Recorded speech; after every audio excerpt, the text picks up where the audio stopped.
Welcome to the Grit and Grace podcast with Tonya Bruton, where raw stories meet real hope. This is a faith-based recovery podcast grounded in spiritual growth, mental health, and addiction triumphs. Each week, we bring you powerful, real-life stories of people who found trauma, addiction, and despair through grit, grace, and something greater than themselves. Featured on FeedSpot's Top 40 Best Christian Addiction Podcast and MillionPodcast.com's Top 60, Grit and Grace is also a Season 18 nominee for Podcast of the Year at the Praise Factor Awards. This space welcomes all walks, all ages, and every recovery journey. Whether you're newly sober or rebuilding your life one day at a time, this show is for you. I'm your host, Tonya Bruton, survivor, speaker, and believer in second chances. Real stories, real recovery, true grit, and genuine grace. I'm Tonya from Texas. Let's get into it. Hello, everyone, and welcome back to the Grit and Grace podcast with Tonya Bruton. I am your host, Tonya Bruton, and I'm so glad that you are back listening to me again. This begins part 2 of season 3. I did take off during the holidays, a little mental health break, and you'll be finding out soon what that was all about as we dive into our topic relating to mental health and recovery this week and this season on the Grit and Grace podcast. And today we're going to discuss a particular mental health disorder called DID, or Dissociative Identity Disorder. Today's episode is called Understanding DID and Inner Healing. This episode expands on a short video I recently shared on TikTok where I briefly introduced part of my story. And I've told you guys parts of my story before, and I mentioned in this video that I mentioned dissociative identity disorder, or DID, and a lot of you reached out with questions, compassion, curiosity, and support, and I want to honor that by slowing things down and talking more fully about what this actually means. This episode is educational, personal, and gentle. My hope is not to shock or sensationalize, but to bring understanding, language, and compassion to something that is often misunderstood. So take a deep breath, settle in, and let's talk. Let's start off by, let's define what is dissociative identity disorder, or DID. Dissociative identity disorder, and let me preface this by saying I don't like to say suffer with. I like to say I live with DID. I was diagnosed in November of 2022, but the Lord had started revealing it to me way before then. It began developing in my life, I believe, when I turned 13, in the midst of as a result of a traumatic event in my life. Now, dissociative identity disorder, often shortened to DID, is a trauma-based condition. So in other words, it's not genetic, it's not inherited, it's not biological. It's a trauma-based condition. It typically develops in early childhood as a response to overwhelming or repeated trauma, especially when a child or young person does not have a safe or consistent way to escape or process what's happening. So in other words, your brain is very, very, very intelligent. And this is your brain's super intelligent way of protecting yourself from experiencing the effects of a traumatic event. So it creates another personality to withstand the abuse happening at the time. So that leads me also to say that DID, or dissociative identity disorder, is what we used to call in the old days multiple personality disorder. Yes, I have multiple personality disorder. Now, there's a lot of people that joke sometimes and jest, and they say in jest, oh, I've got multiple personalities, say your name is Susie, and everybody loves Susie and she's happy-go-lucky, but don't run into Susanna. Don't run into Susan. You don't want to meet her. That's the other person's gripey part of themselves. But multiple personalities is not just another side of yourself. It's not just another mood that you go into. It's an actual development of distinct persons in your psyche. So, in order to escape or process what's happening at the time, the mind does something incredibly creative in order to survive. It separates experiences, emotions, and memories into different parts. It separates experiences and emotions and memories into separate parts. That's very intriguing. So it takes the experience that you're experiencing and the emotion that goes along with that, which is usually fear or torment, and the memory of it, and it separates all those things out. These parts are often called alters. And here are a few helpful terms you might hear. An alter, for example, I just used the word alter. It's a distinct identity or, quote, part within a person. So it's like what they call the other personalities. And then another definition I want to bring up is fronting. So that's when one alter is currently in control or present. That alter is fronting at the time. And then switching is when control shifts from one alter to the other, or you switch to another personality. Dissociation, okay, that's where the name comes from. It's a disconnection from memory, identity, emotions, or surroundings. It disconnects you from what happened. And then system is the word that they use for the collection of all the alters within one person. So instead of saying I am a person, I'm a system of persons, is what they say. So DID, again, like I was saying, is not about being fake, dramatic, or attention seeking. It's not an excuse for bad behavior. It's not something that people choose, for one. It's a survival response. The International Society for the Study of Trauma and dissociation, excuse me, often called the ISSTD, explains it this way. They say dissociative identity disorder is a complex psychological condition that is caused by severe and prolonged trauma during early childhood. You can learn more directly from them at www.isst-d.org.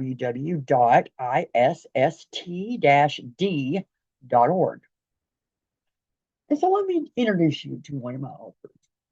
This is a huge step for me, guys. This is a huge step for me because I don't even tell people I have this disorder, much less talk about it, much less talk about my alters, because it's embarrassing people. I don't want people to think I'm cuckoo for Cocoa Pops, that I'm cuckoo for Cocoa Pops, or that I'm some wacky packy chick.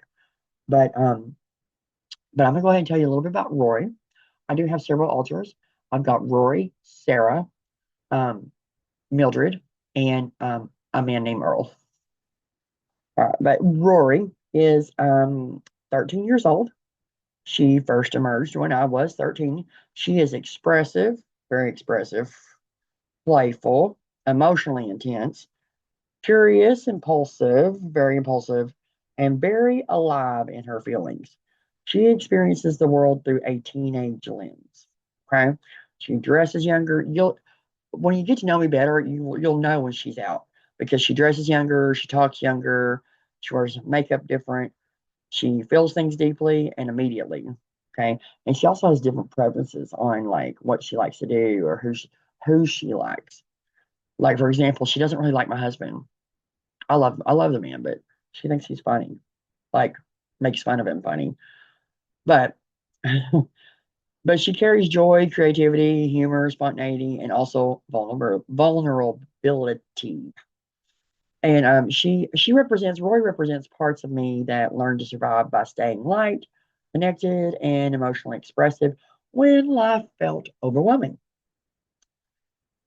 So again, I was formally diagnosed with dissociative identity disorder in November of 2022 by Dr. Colin Ross, a great Dr. Colin Ross, at Healing Springs Ranch in Texas. That diagnosis didn't create anything new. It gave language to patterns, like I said, that had existed for decades.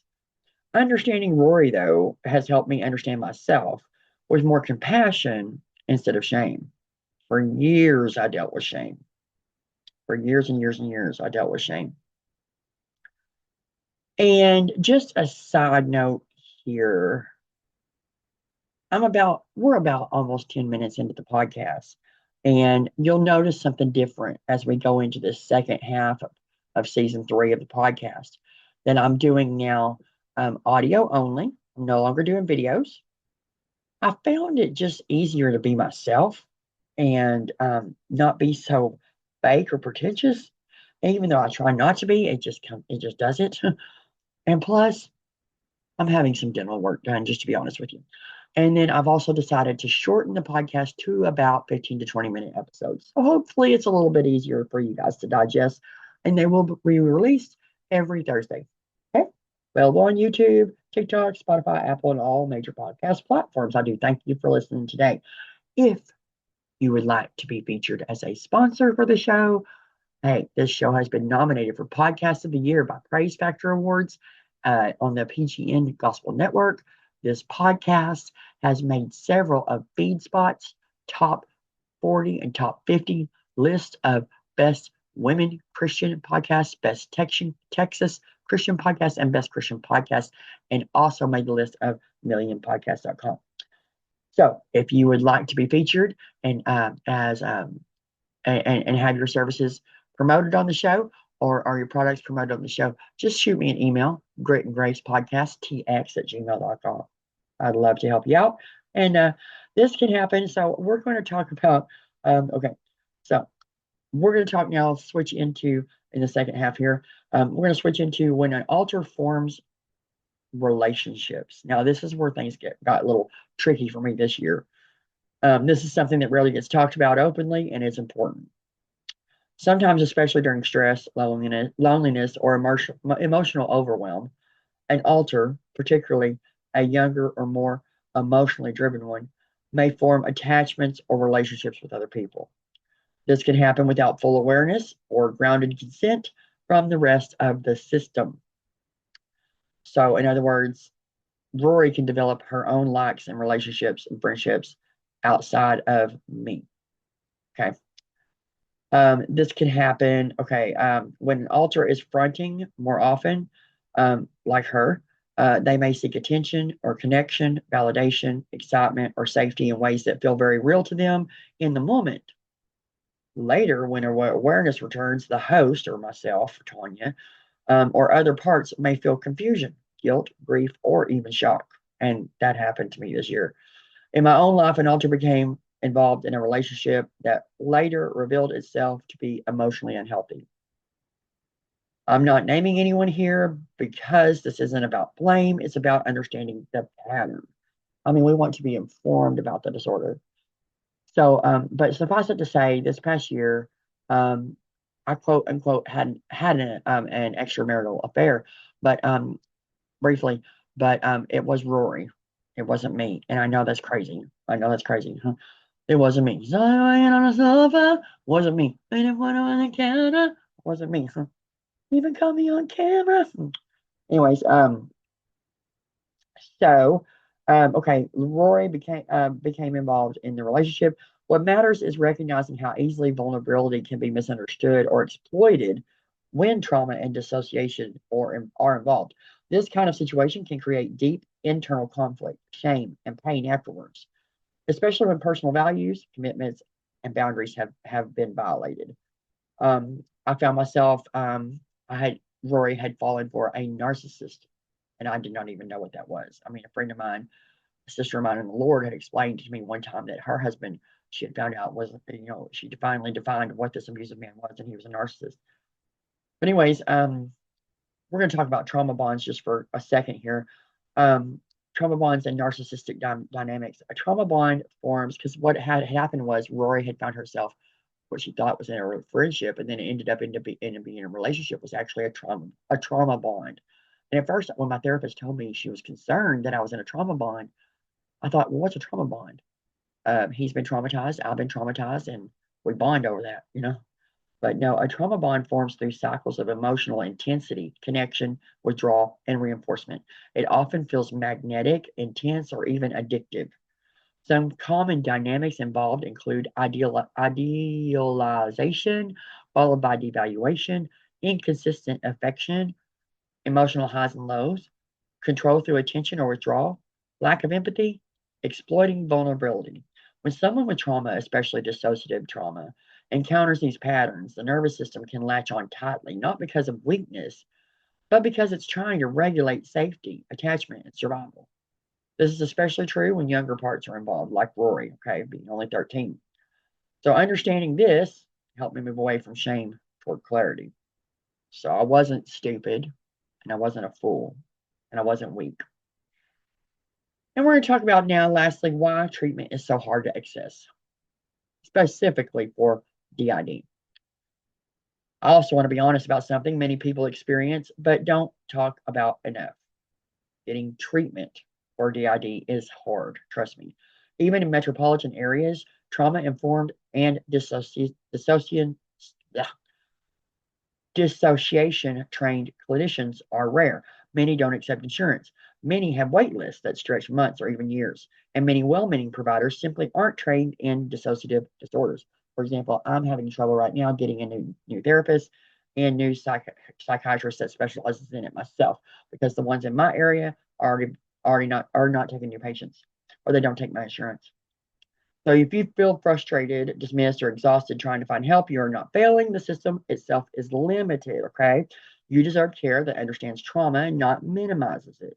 So to help you find that, or to help you find support, if you are suffering from DID, or if you think you might be, or if you know someone who is, some support and educational resources you can visit include some reputable, legitimate places like the International Society for the Study of Trauma and Dissociation, or ISSTD. And again, I mentioned that earlier in the broadcast. You can find that at www.isst-d.org. Also, the National Alliance on Mental Illness, or NAMI. You can find that at www.n as in Nancy, A, M as in Mary, I.org, NAMI.org. The Sidran Institute, Trauma, Education, and Referrals can be found at www.sidran.org. And Psychology Today Therapist Directory can be found at www.psychologytoday.com. These are just starting points and not perfect solutions, but they can help you begin. Lastly, I want to say this clearly and gently. Having DID does not mean you are broken. It does not mean you're sinful. It doesn't mean you have demons. It does not mean you are beyond healing. For me, faith is not about shame or punishment. It's about compassion, restoration, and as the show title states, it's about grace. And one verse that continues to ground me is Psalms 34:18, which says, "The Lord is near to the brokenhearted and saves the crushed in spirit." The Lord is near. The Lord is near. Healing does not mean erasing parts of yourself. Healing means learning to understand them, protect them, and bring them into the safety and wisdom and care. Lastly, if this episode resonated with you, thank you for being here. You can find more of my work on YouTube, or the Lord's work, on YouTube, Spotify, and other platforms under Grit and Grace Podcast with Tonya, Tonya Bruton, Bruton, where I talk about mental health, recovery, faith, and healing with honesty and compassion. Know that you're not alone, you're not broken, and your story matters. And until next time, take care of your heart and give yourself grace. This is Tonya Bruton, signing off with Grit and Grace Podcast with Tonya Bruton. Make sure to like, comment, and share this episode with your friends if you found it helpful. And as always, make sure to subscribe to my channel to be notified when new episodes drop. All right. Be blessed, everyone, and have a wonderful and prosperous new year. Goodbye, everybody. Thanks for tuning in to Grit and Grace, where we speak truth, share hope, and shine light in dark places. If this episode blessed you, be sure to like, comment, share, and subscribe on YouTube, Spotify, Apple Podcasts, wherever you listen. New episodes stream every Wednesday night at 6 p.m. Central Standard Time on TruthSeekerTexasRadio.com, with daily replays at 2 and 6 p.m. Central Standard Time. Want more? Dive into my blog, Bible studies, and behind-the-scenes content at gritandgracepodcast.wixsite.com/gritandgracepodcast. Have a testimony to share? A prayer request, or want to be a guest on the show, email me at gritandgracepodcasttx@gmail.com. I'd love to connect. Until next time, keep showing up, keep holding on, and remember, God's grace is gritty enough for the hard days and gentle enough to heal. Be blessed, friends.